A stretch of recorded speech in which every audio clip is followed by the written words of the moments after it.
It's actually a great question. You said that, or they invent new tokens like the RLUSD, which is Ripple's stablecoin that they're developing on the XRP ledger. Now that should answer your question on the XRP ledger. The native token on the XRP ledger is XRP. No matter what you create on the XRP ledger, you're never going to replace XRP. You can never get rid of XRP. It's not going anywhere. Literally, nowhere. It's like I create an asset, a DeFi token, right?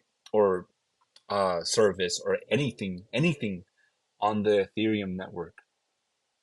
I'm now by creating a new, stable coin, however I managed to do that, which, by the way, creating a stable coin or a new token that actually does anything, um, if anything, it just increases the value of the chain or the liquidity found in that network or asset. So you're not going to do anything negatively to impact the main token, the native token in that network. So something like XRP cannot be replaced by RLUSD if that's a stablecoin that's made on the XRP ledger, which we believe it is.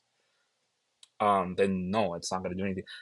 I can do the same with Ethereum or any other layer one blockchain or network, right? Or asset, whatever, digital asset. Let me be specific, and it's not going to replace the main token, the native token, because you need the native token either for gas, which is like how you send and receive tokens, or you need it to create new trust lines, new wallets, and all that. With XRP, you need XRP to create new trust lines, to create new tokens on the ledger. You actually need XRP, and then you need XRP if you want to create a new wallet, which you're gonna want to do if you don't want to keep all your eggs in one basket, right? You want to have you want to diversify a little bit, or say you want to gift XRP to your family members, you're gonna have to create a new wallet. So 10 XRP are gonna have to be locked up as long as that wallet exists.